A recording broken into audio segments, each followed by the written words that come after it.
আচ্ছা, অনেকেরই কি হয়, ব্যথা বেদনায় কষ্ট পায়, তারা কি করে, কোনো কারণবশত, ধরো সংসারের কোনো কারণবশত বা যে কোনো অফিসে যারা যায় খায়, তাদের হয়তো অনেকের সময় হয়ে ওঠে না ব্যায়াম করা, যোগা করার। তো তারা কি করবে, তাদের একটা, আমি তেলের কথা বলে দিচ্ছি, সেই তেলটা ঘরোয়া একটা তেল বাড়িতে বানিয়ে নিতে পারো।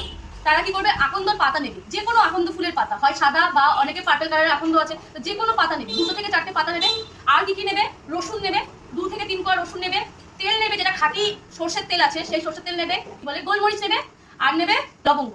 ঠিক আছে, এইগুলো প্রত্যেকটা নেবে, নিয়ে প্রথমে তেলটা গরম করে নেবে। গরম করে নেওয়ার পরে আস্তে আস্তে একে একে সব রেসিপিগুলো দিয়ে দেবে। মানে কি কি করবে, প্রথমে আকন্দর পাতাটা দেবে, ছোট ছোট করে কেটে আকন্দর পাতাটা দেবে। দেওয়ার পরে কি দেবে, গোলমরিচ দেবে, লবঙ্গ দেবে, তারপরে দেবে হচ্ছে রসুন, আর সবার লাস্টে গিয়ে দেবে কর্পূর। ভাজা ভাজা করে নেবে, দেখে ব্রাউন কালার আসবে। ঠিক আছে, ওটা হওয়ার পরে ওটা রেখে দেবে, ঠান্ডা করতে রেখে দেবে। রেখে কোনো কিছুতে, কোনো বাটি হোক বা কোনো ইয়েতে হোক, অ্যাবজর্ব করে রাখবে। ঠিক আছে, কোনো কোটোর মধ্যে অ্যাবজর্ব করে রেখে দেবে। তো রাখার পরে সেটা প্রত্যেকদিন 2বার করে তোমরা ইউজ করো। যদি কারোর প্রবলেম থেকে থাকে, ব্যথার কষ্ট পাচ্ছে, সে ব্যায়াম করতে পারছে না, যোগা করতে পারছে না, কোনো কিছু এক্সারসাইজ করতে পারছে না, তারা যদি এটা করো, প্রত্যেকদিন করতে পারো, তাহলে খুব উপকার পাবে তোমরা। ঠিক আছে।